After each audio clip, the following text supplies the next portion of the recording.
نحمده ونصلي على رسوله الكريم اما بعد فاعوذ بالله من الشيطان الرجيم بسم الله الرحمن الرحيم طاسيم تلك آيات الكتاب المبين صدق اللہ العظیم۔ توجہ فرمائیں، سورہ قصص آیت نمبر 1۔ اللہ تعالیٰ فرماتے ہیں طاسیم اللہ اعلم بمرادہ تلک آیات الکتاب المبین، فرمایا کہ یہ آیات ہیں کھول کر بیان کرنے والی کتاب کی، کھول کر بیان کرنے والی کتاب کی آیات ہیں۔ دیکھیں جی، یہ سورۃ مبارکہ سورہ قصص ہے جس کے 9 رکوع اور 88 آیات ہیں۔ اللہ تعالیٰ نے اس سورت کا نام قصص رکھا گیا ہے، اور قصص اس وجہ سے کہتے ہیں، قصص قصے سے، اور قصے کا مطلب ہوتا ہے کہانی، سٹوری، کوئی واقعہ، اس کو قصص اس کی جمع ہے، قصہ کی جمع ہے۔ تو اس کے اندر چونکہ حضرت موسیٰ علیہ السلام، فرعون کا اور پھر قارون کا مختلف واقعات اس کے اندر بیان کیے گئے ہیں، اس وجہ سے سورت کا نام کیا ہے؟ سورہ قصص ہے۔ اس سورت میں ابتدا کے اندر ہی حضرت موسیٰ علیہ السلام کا اللہ تعالیٰ نے واقعہ بیان فرمایا، اور آپ کو پتہ ہے کہ اللہ تعالیٰ نے کلام پاک میں مختلف صورتوں میں مختلف جگہ پر حضرت موسیٰ علیہ السلام کا تذکرہ فرمایا ہے۔ سورہ اعراف میں بھی ہے، سورہ طٰہٰ میں بھی ہے، گزشتہ سورت سورہ شعراء، سورہ نمل کے اندر بھی موجود تھا، سورہ شعراء کے اندر، تو یہ بہت ساری صورتوں میں ہے۔ لیکن اس سورت مبارکہ کی یہ خصوصیت ہے کہ یہاں پر جو واقعہ بیان کیا گیا ہے یہ حضرت موسیٰ علیہ السلام کے بچپن کا واقعہ ہے۔ یہ واقعہ کہاں سے بیان کیا گیا ہے؟ اور تفصیلی واقعہ بیان کیا گیا ہے اس سورت مبارکہ کے اندر، اور پھر آگے قارون کا تذکرہ بھی آئے گا۔ تو اس وجہ سے اس کے اندر زیادہ اہمیت یہ ہے کہ حضرت موسیٰ علیہ السلام کی جو ابتدا ہے، بچپن ہے، اس وقت سے اللہ تعالیٰ نے اس کو بیان فرمایا ہے۔ دیکھیں، آپ توجہ کریں، اللہ تعالیٰ نے پہلی آیت میں فرمایا طاسیم، حروف مقطعات ہے، اس کی مراد کو اللہ اور اللہ کے رسول خوب جانتے ہیں۔ تلک آیات الکتاب المبین، فرمایا کہ یہ ایسی کتاب کی آیات ہیں جو کھول کر بیان کرنے والی ہے۔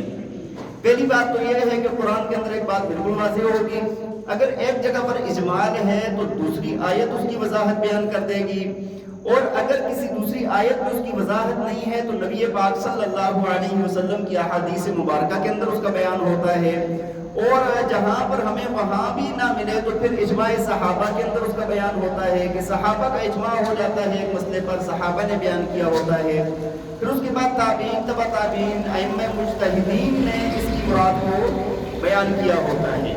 بعض لوگ یہ کہتے ہیں کہ بھئی ہمیں ہر چیز ہی قرآن سے چاہیے، تو ایسی بات نہیں ہے۔ ہر بات آپ کو قرآن سے نہیں ملے گی۔ نماز کا حکم تو آپ کو قرآن سے ملے گا، لیکن نماز پڑھنے کا طریقہ آپ کو حدیث سے ملے گا۔ زکوٰۃ کا حکم تو آپ کو قرآن سے ملے گا، لیکن زکوٰۃ ادا کرنے کا طریقہ اور اس کا نصاب، وہ سب کچھ آپ کو حدیث سے ملے گا۔ بات سمجھ آ رہی ہے کہ نہیں؟ حج کا طریقہ تو آپ کو قرآن نے حج سے بتایا تو قرآن میں گیا ہے کہ حج ادا کرو، عمرہ ادا کرو، لیکن اس کا طریقہ کہاں پر ہے؟ احادیث مبارکہ کے اندر ہے۔ تو یہ بات لوگوں کی ناسمجھی ہوتی ہے کہ جو اس بات کو سمجھ نہیں پاتے، اور بعض چیزیں ہمیں احادیث میں نہیں ملتی، تو بھائی پھر ہم نے اجماع صحابہ کو دیکھنا ہوتا ہے کہ صحابہ نے کس بات پر اتفاق کر لیا ہے۔ وہ سب سے اہم بات ہوتی ہے، سب سے پہلے قرآن کی حدیث کے سمجھنے والے وہی ہے۔ بعض لوگ اس میں کہتے ہیں کہ ہمارے قرآن حدیث کافی ہے، ہم اور کسی چیز کو نہیں مانیں گے۔ وہ بندہ کبھی بھی دین کو نہیں سمجھ سکتا، وہ بندہ کبھی بھی دین کو، دیکھیں حج آپ حضرات کرنے جاتے ہیں تو وہاں پر حج کے اندر جب سعی کی جاتی ہے تو وہاں پر ہمیں یہ تو قرآن نے کدھر نہیں بتایا، یا احادیث میں تو ہمیں نہیں ملتا کہ بھائی عورت جب سعی کرے گی تو وہ بھاگے گی کس طرح۔ پھر جب حج کرتے ہوئے رمل کیا جاتا ہے، پہلے 3 چکروں میں چھاتی نکال کے جو چلتے ہیں، عورت رمل کرے گی یا نہیں کرے گی؟ بات سمجھ آ رہی ہے کہ نہیں؟ تو بعض دفعہ ناسمجھی ہوتی ہے جس کی وجہ سے لوگ مار کھاتے ہیں۔ تو بہرحال اللہ تعالیٰ نے فرمایا کہ یہ ایسی کتاب ہے کہ جو آیات کو کھول کر بیان کرنے والی ہے۔ نتلو علیک من نبأ موسیٰ، اللہ فرماتے ہیں ہم آپ کو پڑھ کر سناتے ہیں، آپ پر بیان کرتے ہیں موسیٰ علیہ السلام و فرعون، اور فرعون کے حال کا بیان کرتے ہیں، ان کے واقعے کا بیان کرتے ہیں، بالحق، یہ حق اور سچ کے ساتھ، لقوم یؤمنون، اس قوم کے لیے کہ جو ایمان والے ہیں۔ ان فرعون علا فی الارض وجعل اہلہا شیعا، فرمایا کہ فرعون، بے شک فرعون نے زمین میں چڑھائی کی، وجعل اہلہا شیعا، اور زمین والوں کو اس نے گروہوں میں تقسیم کیا، دو گروہوں میں تقسیم کر دیا تھا۔ یستضعف طائفۃ منہم، فرمایا کہ ایک کو، ان میں سے ایک گروہ کو اس نے کمزور بنا دیا تھا، یذبح ابناءہم، اور وہ ان کے بچوں کو ذبح کرتا تھا، ویستحیی نساءہم، اور ان کی عورتوں کو زندہ چھوڑ دیتا تھا۔ انہ کان من المفسدین، فرمایا کہ یہ فرعون فساد کرنے والوں میں سے تھا۔ دیکھیں فرعون مصر کا رہنے والا تھا، کہاں کا رہنے والا تھا؟ اور اس نے خدائی دعویٰ کیا کہ زمین کے اندر ایسا فساد اس نے کیا کہ اس نے اپنے آپ کو خدائی کا، اپنے آپ کو الہ لوگوں سے منوانا شروع کیا، اپنے آپ کو، اور اپنا میرا کبھی زوال نہیں ہوگا، یہ ساری چیزیں اس کے ذہن کے اندر تھی۔ اصل میں اس کو ایک خواب آیا، اور خواب کی جب اس نے تعبیر پوچھی تو اس وقت کے نجومیوں نے اور خواب کی تعبیر بتانے والوں نے اس کو بتایا کہ بھائی شام و فلسطین سے ایک بندہ آئے گا اور وہ تیری سلطنت کو، ہاں تمہاری سلطنت کو وہ ختم کر دے گا۔ کہاں سے آئے گا؟ شام و فلسطین سے۔ اب اس نے جب دیکھا کہ بھائی یہ کون ہے، تو ان نے دیکھا کہ بھائی جو ہمارے یہاں پر اسرائیلی موجود ہے نا، یہ کہاں سے آئے ہوئے ہیں؟ شام فلسطین سے آئے ہوئے ہیں۔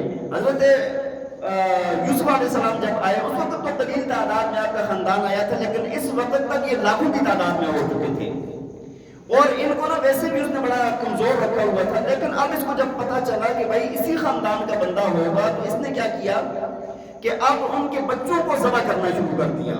ماں باپ کے سامنے اس کے بچے کو، جو بیٹا پیدا ہوتا تھا اس کو ذبح کر دیتا تھا۔ اور روایات میں لکھا ہے، فرمایا کہ اس نے ایسے 90,000 بچے ذبح کیے ہیں۔ لیکن اللہ تعالیٰ نے چونکہ یہیں سے انقلاب لانا تھا اور ان کو یہیں پر اللہ نے دفن کرنا تھا، ٹھیک ہے جی، اور یہیں پر اللہ نے ان کو نیست و نابود کرنا تھا، تو اللہ تعالیٰ نے انہی کے گھر میں موسیٰ علیہ السلام کو پال کے جوان کیا اور فرعون کی سلطنت کو ختم کیا، جو اگلی آیات کے اندر آ جائے گا۔ یہ پوری بات 3 آیات میں آئے گی۔ تو بھائی یہاں پر اصل چیز یہ ہے نا کہ لوگ جب غلامی میں ہوتے ہیں نا، تو اس وقت کوئی ان کی طاقت یا کوئی چیز بھی، مطلب سارے ہنر، سارے ان کی وہ ساری چیزیں ختم ہو جاتی ہیں۔ بات سمجھ آ رہی ہے کہ نہیں؟ اس وقت بھی مسلمان بڑی کمزوری میں ہیں، مسلمان بہت زیادہ کمزوری میں ہیں۔ اچھا اس کی بنیادی وجہ آپ کو پتہ ہے؟ وجہ کیا آپ کو پتہ ہے؟ اس کی وجہ یہ ہے کہ مسلمانوں کے کل مسلمانوں میں سے 2% مسلمان صرف دین کی سمجھ رکھنے والے ہیں۔ سارے کہتے ہیں کہ ہمیں پتہ ہے، سب کہتے ہیں ہمیں پتہ ہے، کوئی پتہ بھی نہیں ہے۔ بھائی قرآن کے اندر اللہ نے کیا فرمایا، حدیث کے اندر کیا فرمایا؟ 2% لوگ جو کچھ نہ کچھ معلومات رکھنے والے ہیں، اس کے علاوہ مسلمانوں کو اپنے دین کا، اپنے مذہب کا، اپنے قرآن کا کوئی پتہ نہیں ہے۔ یہ حال آپ مسجد میں دیکھتے ہیں، بڑی ہوئی مسجد ہوتی ہے، جب قرآن کا درس ہوگا تو چند افراد بیٹھے ہوں گے۔ بھائی اصل چیز یہ ہے کہ اگر آج بھی مسلمان غلبہ کرنا چاہتے ہیں نا، اگر مسلمانوں کا غلبہ چاہتے ہیں، تو ان کا ایک ہی راستہ ہے کہ ان کو دینی معلومات، ان کو قرآن کے ساتھ جوڑا جائے۔ آپ حضرات اگر یہ چاہتے ہیں نا کہ ہم غالب ہو جائیں، دنیا کے اندر ہمارا احترام، ہماری عزت ہو، آخرت میں بھی ہماری عزت ہو، اپنی اولادوں کو قرآن کے ساتھ جوڑ دیں۔ اور یہ نہیں ہے کہ مطلب اچھا علماء کرام پڑھتے ہیں، پڑھاتے ہیں مدارس کے اندر، وہ تو چل رہا ہے، وہ بہت بڑی برکت ہے اللہ تعالیٰ کی طرف سے، لیکن عام عوام کے اندر یہ شعور نہیں ہے۔ عوام کو یہ شعور حاصل کرنا چاہیے، قرآن کے ساتھ جڑنا۔ قرآن میں اللہ نے کیا فرمایا ہے؟ آج جب مسلمان اس بات پر جڑ جائیں گے نا، مسلمانوں کی اس دن فتح ہوگی۔ بات سمجھ آ رہی ہے کہ نہیں؟ تو اس چیز کے اندر یہاں پر ہم لوگ دبے ہوئے ہیں۔ بہرحال یہ ظلم کرتا تھا، 2 گروہوں میں اس نے تقسیم کیا۔ ایک گروہ تو بنی اسرائیل کا تھا، یستضعف طائفۃ منہم، ان کو کیا کیا ہوا تھا؟ کمزور کیا ہوا تھا، ان سے بڑے ذلت امیز ان کے ساتھ سلوک کیا جاتا تھا، نیچا رکھا جاتا تھا، بڑا کمزور بنا کے، اور اوپر سے کیا تھا کہ بچوں کو ذبح کرتا تھا، عورتوں کو زندہ چھوڑ دیتا تھا۔ تو اللہ تعالیٰ نے فرمایا انہ کان من المفسدین، یہ فساد کرنے والوں میں سے تھا۔ فرمایا وَنُرِيدُ أَن نَّمُنَّ عَلَى الَّذِينَ اسْتُضْعِفُوا فِي الْأَرْضِ، فرمایا کہ اور اللہ فرماتے ہیں اور ہم نے یہ چاہا کہ ہم أَن نَّمُنَّ عَلَى الَّذِينَ اسْتُضْعِفُوا، کہ ہم یہ چاہتے تھے کہ ہم احسان کریں ان لوگوں پر جن کو کمزور بنا کے رکھا گیا ہے۔ فی الارض، زمین میں، وَنَجْعَلَهُمْ أَئِمَّةً، فرمایا اور ہم ان کو ان کے مقتدا اور امام بنائیں۔ وَنَجْعَلَهُمُ الْوَارِثِينَ، اور ہم ان کو ان کے وارث بنائیں. اور فرمایا وَنُمَكِّنَ لَهُمْ فِي الْأَرْضِ، اور ہم ان کو زمین کے اندر ایسی قوت دے دیں، جما دیں زمین کے اندر ان کو. وَنُرِيَ فِرْعَوْنَ وَحَامَانَ وَجُنُودَهُمَا، اور فرمایا کہ ہم فرعون اور حامان اور ان کے لشکروں کو دکھانا چاہتے ہیں کہ یہ دیکھیں. ہاں منہم ما کانوا یحذرون، ان سے وہ چیز جس سے یہ ڈرتے ہیں، جس ڈر سے یہ بچے ذبح کر رہے ہیں نا، ہم یہ چاہتے ہیں کہ ہم ان کو دکھائیں. اب دیکھیں ایک طرف سے فرعون اور اس کی پوری طاقت اس چکر میں لگی ہوئی تھی کہ ہم نے ان کو اس میں نہیں دینا. اللہ کی مشیت یہ ہو گئی ہے کہ ہم نے انہی کو اٹھانا ہے، ہم نے کیا کرنا ہے، انہی کو اٹھانا ہے. اور پھر دنیا نے دیکھا کہ اللہ تعالیٰ نے موسیٰ علیہ السلام اور آپ کے ساتھیوں کو فتح عطا فرمائی. فرعون کو باوجود اس کی طاقت کے اللہ تعالیٰ نے شکست فرمائی اور نیست و نابود فرما دیا اللہ تعالیٰ نے ان کو. دیکھیں یہ جو سورت مبارکہ ہے نا، اس کا جو نزول ہوا ہے یہ مکی زندگی کا آخر ہے، مکی زندگی کے آخری حصے میں سورت کا نزول ہوا ہے. تو وہ دور مسلمانوں کا بڑا مشکل دور تھا، حالات بہت مشکل تھے نبی علیہ السلام پر، صحابہ پر. تو یہ جو واقعہ بیان کیا جا رہا ہے نا، یہاں پر اللہ تعالیٰ واقعہ بھی اس وجہ سے بیان فرما رہے ہیں کہ آپ تسلی رکھیں، آپ غمگین نہ ہوں، پریشان نہ ہوں. جس طرح پہلے لوگوں پر حالات آئے، آزمائشیں آئیں اور اللہ نے ان کو غلبہ عطا فرمایا، ایسے اللہ تعالیٰ آپ کو بھی غالب فرمائیں گے. اور پھر اسی طرح ہوا جب مسلمانوں کو اللہ تعالیٰ نے ہجرت کا حکم دیا، ہجرت کرنے کے بعد اللہ تعالیٰ نے مسلمانوں کی فتوحات میں اضافہ فرمایا اور تمام کفار کو اللہ نے مغلوب فرمایا. اللہ تعالیٰ ہمیں عمل کرنے کی توفیق عطا فرمائے.